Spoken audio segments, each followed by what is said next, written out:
En dit is de eerste show uit een hele serie. This is A State of Trance. Last time we spoke with Armin how he's preparing for A State of Trance in Rotterdam with all the sets he's going to play over there. And today we're in Eindhoven for something special because the festival is much more than just music. You just think about the stage design, the visuals and everything that's being planned for you. So we're here at 250K to talk about it.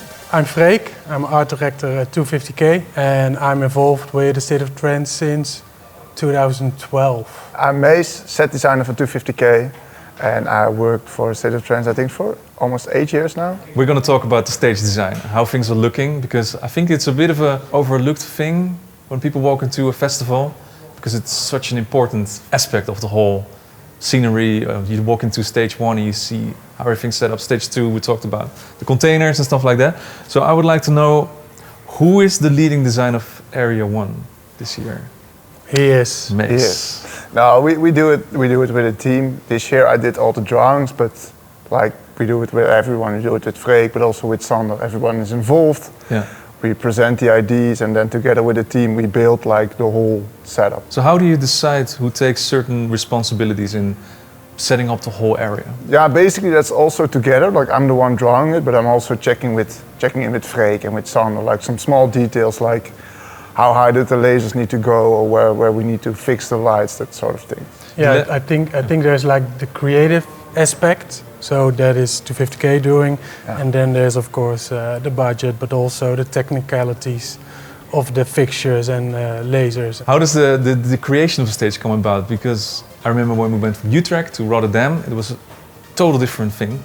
You set up a stage where people can walk around it and stuff like that. So tell us a little bit, where does it start and how does it take form, a stage? Yeah, I think for Area 1, Freek and Sander started, the first time they went to Rotterdam, I think they wanted a little bit more connection with the city, like a bit more raw aesthetic.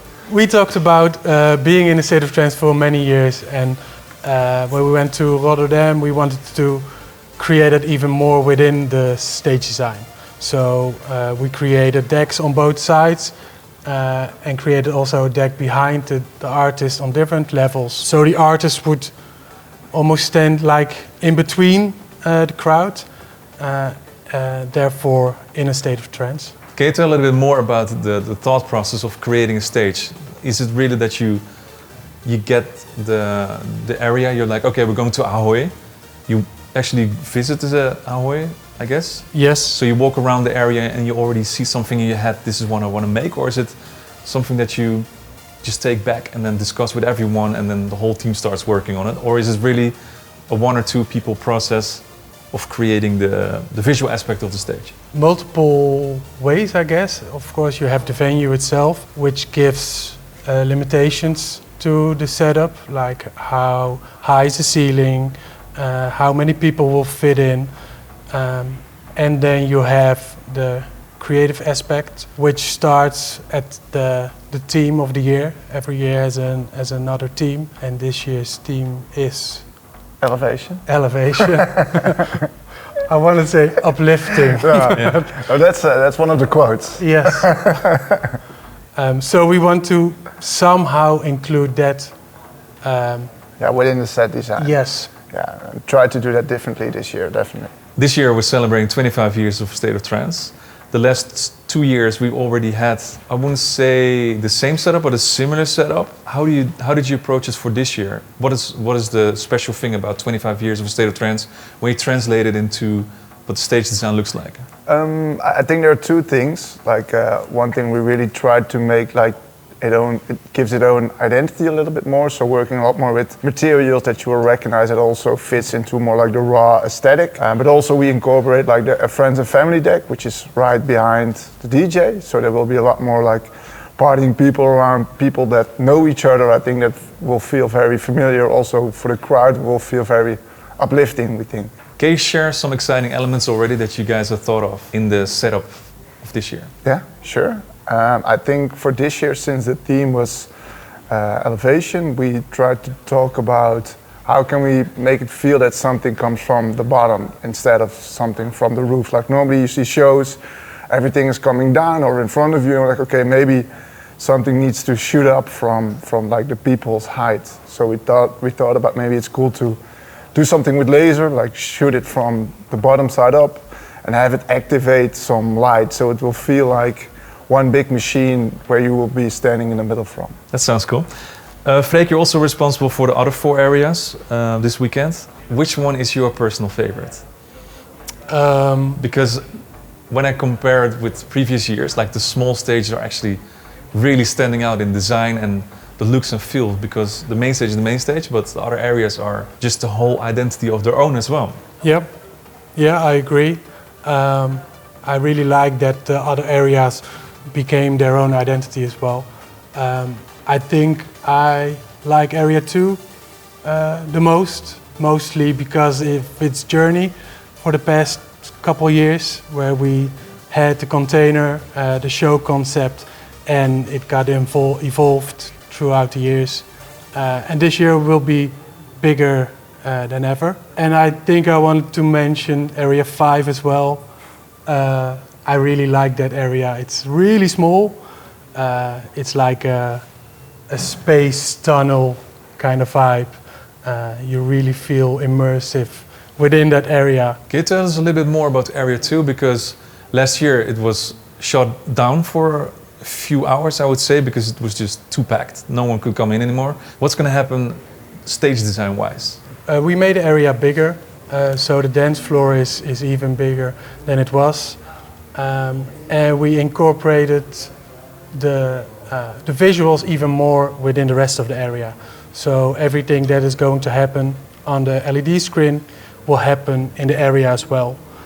We put LED strips in the area, we put light fixtures, and we are going to match the area with the visuals. So we covered Area 1, Area 2, a little bit about Area 5. What's going to happen on the other 2 areas? We're going to upgrade the designs from the last year. So Area 3, we got the scaffolding cube back, made an update, made it even more that people are in different heights around the DJ, made it a bit more intimate. And Area 4, we did the same. We made it more intimate, played with the heights of the crowd a bit, so it becomes a better area. As a fan view, right? I'm coming to the festival as a fan. You see all these different aspects, different designs. What do you hope that people will recognize straight away? That they're like, okay, next week when I'm at a birthday or with my friends, this is the one thing about stage design that I'm going to share with them. I think Area 1 will definitely blow them away. With lasers coming from the bottom going up, that is something new. That will be really cool. Yeah, and I think it will be a very cohesive show, since with touch design and with Bart as well, every discipline will talk with each other, so it will very feel like one big, what I already said, like one big machine that keeps on rolling. I think that will be pretty sick. And with designing 5 stages, and also I would say food courts and stuff like that, everything is just a cohesive thing. Is there a certain thing that people are overlooking that takes so much time to design, but they hardly see it when they walk around? I think the crowd management is a really important aspect, especially with Area 1, where it can be like super packed for 1 hour, and then people will shatter around the rest of the festival again. And making sure that will happen safely, that is a really big aspect within the festival. So this is the third time that we're doing A State of Trance at Ahoy, and you already told a little bit earlier that you're building everything from the ground up. It's like a layer of everything.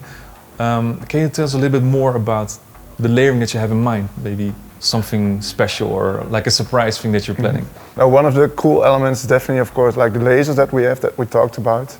But I think the main attraction, the main element is going to be the centerpiece.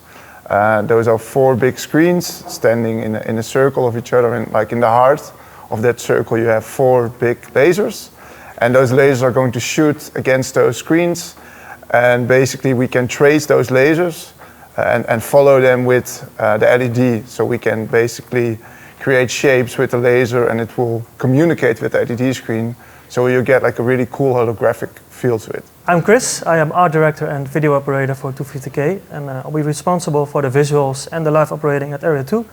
And I've been involved at ASOT since I was an intern here, which is now 13 years ago. I'm Bart, I'm a designer and developer at 250K. I'm now for the second year at ASOT. Last year was in Area 2 with Chris, with the container, and now I'm also focusing more on Area 1. They told me that you're not handling all the LEDs or the visuals inside of the Area 1, but there's something called Touch Designer. Can you tell a little bit more about what that exactly is?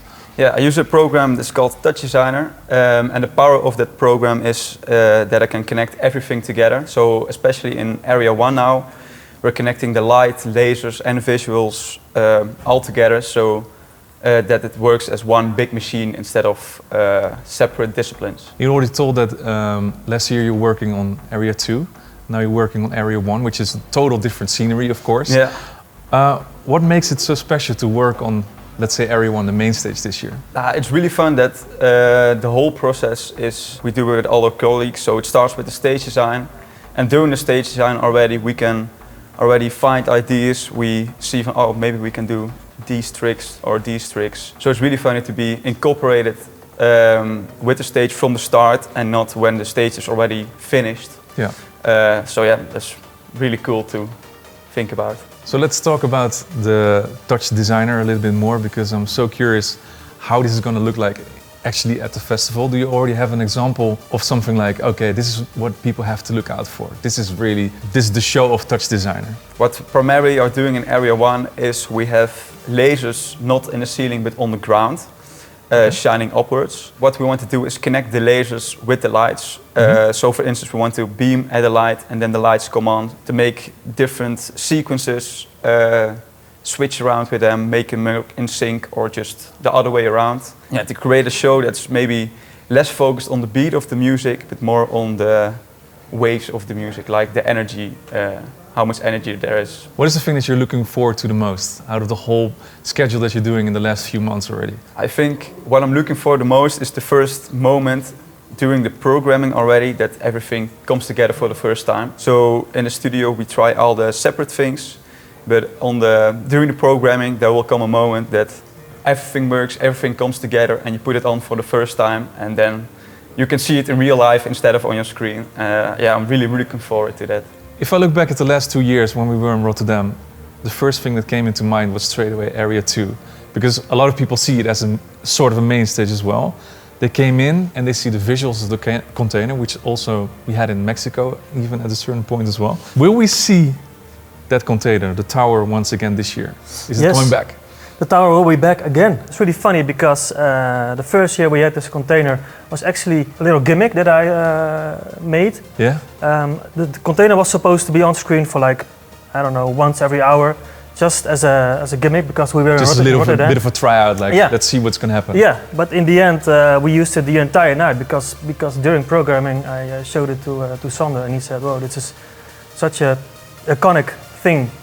And it also very much links to Rotterdam as a city, as a harbor, as a container ship harbor thing. Last year, we saw that even the Area 2 packed out a few times. That was no one could come in or out anymore. Tell us what's going to happen this year. Is it going to change? What's going to happen with the screens? Is it going to be bigger, smaller? Can you share something already? We have a few changes. Last year the screen was pretty narrow, so only the container could fit. Yeah. But this time the screen is a little bit wider, so we have more room to play with, to put content behind the container or content in front of the container. And also the stage dance floor is going to be a little bit longer, and the place where we are, the front of house, is going to be upstairs, so we have our own balcony, which adds way more room for the audience. How would you say that you're approaching it for this time? Do you have a total different way of programming, that you're going to have some extra cool visuals that you created just for 25 years of A State of Trance?